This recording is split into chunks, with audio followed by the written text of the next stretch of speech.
Hey, I'm Matthew from Nerd News Today. Andrea from Insert Geek here. Welcome back to another episode of Trekback Tuesdays, where we look at various Star Trek action figures and collectibles through time and space. And we recently took a trip to Deep Space Nine. We did. We got to meet the Chief of Engineering. I'm a little tuckered out from the journey, though, so I think we should go have a little bit of a hangout and just relax a bit. And Well, let me ask you a question.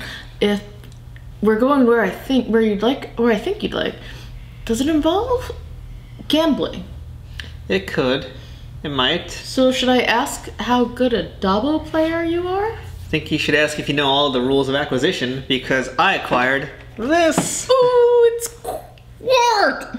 That's right, it's Quark from Deep Space Nine, from the first wave of Deep Space Nine action figures from Playmates, 1993. And again, we got this from, this was from Next Generation, which is out in Long Island, New York. Next Generation comic store, which also has a bunch of action figures. And this is Quark. This is Armin Shimerman as Quark, and you've never seen this figure before, so you're kind of flipping out. I am, especially because, okay, this is really funny, and I know this is just a smudge of dirt on the box, but if you look at it, it looks like he's breathing. Yeah. Okay, you guys can't really see it, but there's a smudge right where his mouth is, so it looks a little bit like he's breathing into this, going... Yeah, that's the face people love. Feel free to meme it. But yeah, no, this is really cool. Yep. Oh my gosh.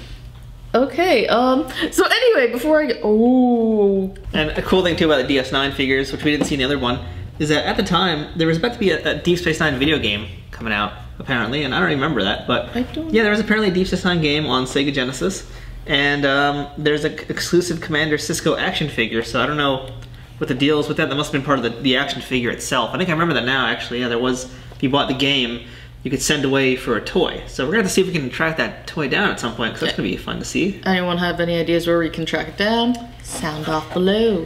Indeed. So let's rip into Quark, and... Do you want to do the honors? Well, yes, I do.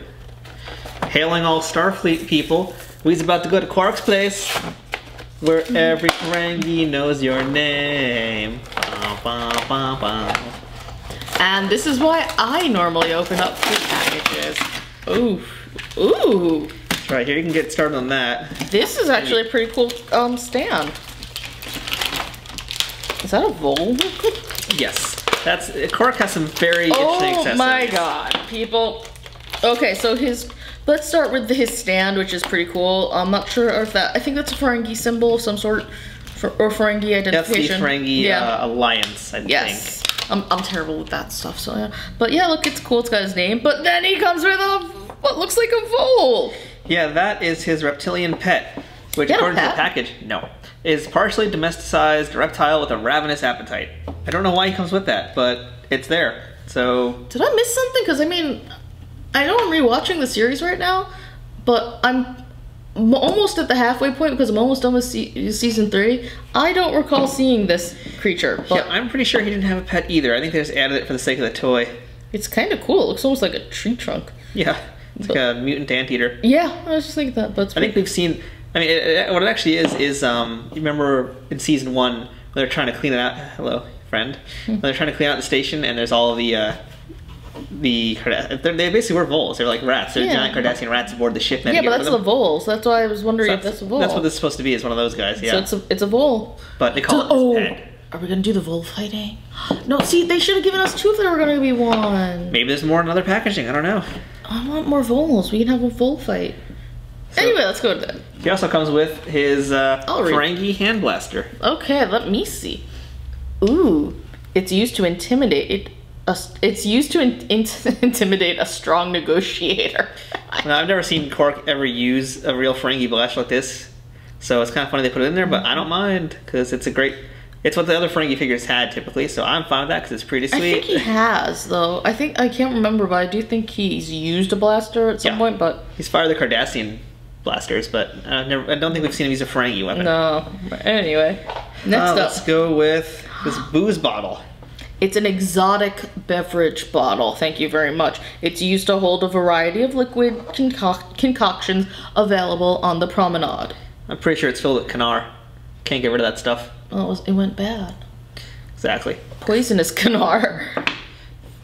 And he also, of course, because he's Quark, comes with gold pressed latinum. Ooh, the most commonly used exchange of currency in the Promenade's casino. You see that? That's oh my god. Oh, it looks almost like, I forgot the name of them. It looks like almost like a little dessert treat. Yeah, like Napoleon. Well, I was thinking more, there's like this little Hispanic treat where it's like, it's almost like a Fig Newton, but it's a cookie with the jelly and it's tasty. And finally, greatest accessory of all. Okay, I really resent what they're calling it, but they're calling it the Ferengi head cane. The patriarchal and traditional walking stick of the Ferengi Nagus. I'm sorry, this is Grand Nagus's cane. That's all they had to say. Well, don't worry, we'll get a Grand Nagus deck eventually, so they're kind of just teasing it. But at least they were nice enough to put this in here just in the early days. And this is great. It comes complete with the little head wrap thingy that they have. This is real. Okay, he looks a little, I know it's the monkeys. He looks a little monkeyish. Looks a little bit like Mel Brooks as I take back what I said. I forgot the monkey. He does look more like Mel Brooks. Mel Brooks with ears. Big old ears. May the Schwartz be with you. That's the wrong franchise. Well, copyright infringement. That's Spaceballs. And of course, his Skybox trading card with look at that face. Portrait of Armin Shimmerman. Okay, so a fun story is I discovered Armin Shimmerman. Like, for me, I've always known him as Principal Snyder from Buffy. So seeing him as Quark and seeing that whole thing was both really funny, really confusing, and very strange. And having seen him in person as well, he's like the complete opposite of all these like swarthy characters he plays. He's like the nicest guy ever. I know. I saw him from afar, like walking away. Wanted to call out to him, but it was at the end of a con, and he looked exhausted and busy. But it was like a random Quark sighting. Now let's go. Of course, here is the figure itself, which is it's a little stiff from being locked inside a package for nearly 25 years. 25 years will give you such a crick in the neck. Really wrong franchise. Very wrong, yeah. But here's Quark. Here's Quark, and here's his back of his lumpy head. This has got a really great paint job. Quark has such unique outfits throughout the show. Oh my god. Okay, I just need to see something real quick with the nose.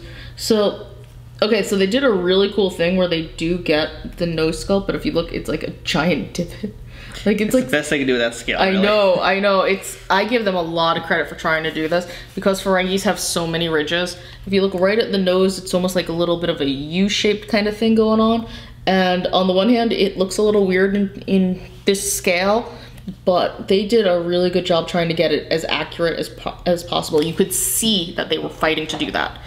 Yeah. You know, it might not be perfect, but you can tell that they were what they were going for, and that's fantastic. The trading card has him with at least like his hazel eyes, but the figure has blue eyes. Very blue eyes. A little weird, but I don't care. He's hypnotizing you. Yeah. Well, no, he actually did have lighter eyes in the show, which is also again really confusing because I found myself really liking Quark. He looked almost kind at times, and he's a Ferengi. And not only that, he's Principal Snyder. He's not supposed to be so nice. No. Which is a testament to Armin Shimmerman, huh? But yeah, so his arms are a little loose, but that's okay. It's a good stiffness, you know? It's good right where it's at. This is just so awesome. I kind of wish they had one of his louder jackets or louder shirts. Yeah, it's a weird choice. But he had louder ones later. I don't know if they made other Quarks or not, but he looks hope good. They did, because yeah, this is nice. This is so much fun. I mean, like really, the detailing on this is just fantastic. And he's got his booze and he's got his expired Canar. Doesn't know what to do with it. Can he hold the latinum? He should be able to hold, I think, a piece of latinum. Let's see. I can't hold it like that. I'm a lefty. I need my left hand. That's probably the biggest thing across the board with the Playmates figures is their ability to hold accessories. And Quark has pretty small hands, so I don't even think he can really hold even the Grand Nagus staff or even the gun. I think the gun might be a little too big for his hands too. Depends on which hand you put it in. Okay, there we go. Got something in. Yeah, okay. That's so latinum in this hand. Got a little bit of latinum. And let's see if he can get the gun in his hand.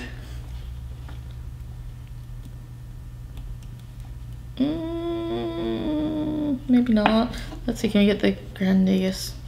Well, to be fair, with the exception of that one time, he really shouldn't have the Grand Nagus's cane. No. But he can hold it, which means he can kiss it. Everything's... No, he's supposed to kiss it! Cisco even made him kiss it! I know, I'm just you and making Star Trek Toys kiss, just a thing. Really? You're the one who started that. I rest my case! Mwah. Mwah. So like, aw, shucks. It's like, he's like, he wants to hug him, but he's all like, I can't hug him, I'm a Ferengi. I care only about gold-pressed latinum. Kissing Gorn is like, you can look, but you can't touch. The Grand Nagus commands you. Oh, snap! You do not turn your head on the Grand Nagus. Pardon me 1 second. You shall kiss the Grand Nagus. There we go. You shall kiss me! Yay! Well, that's the end of our review. Okay, anyway! So that's Quark. He's really awesome. Again, another really, really great one. The outfit's probably one of the best we've seen so far, I think, too. Oh, by far and away. This is... Like, this took time, effort, and... Truth is, like, really quality control. Look at this. Yeah. After all these years, in package, I mean, there's very little wear and tear. It doesn't look... These were built to last. Man, I miss this kind of craftsmanship. I mean, like, really, this is just really good work. Yeah. And so, yeah. So there's Quark. Good job, Playmates. Yeah. Good job 20 plus years later. Yeah, right? Did you know that this is what you were... That this was gonna build... You know, like, this was gonna last this long? So that's Quark, and that's him with the Grand Nagus can being bopped in the head. On that note, I'm Matthew from Nerd News Today. I'm Andrea from Insert Geek here. Thanks for watching another episode of Trekback Tuesdays. And if you guys have any Star Trek figures you want us to take a look at, check out, send us a message and we'll hook you up with how to actually send us some stuff. Because we're always on the lookout for more Star Trek and other things to review, retro especially. So, yeah, thanks for watching. Live long and buy toys. Let's go 2 seconds. It's a 2-minute theme. Ah. Dun, dun, dun, dun, dun.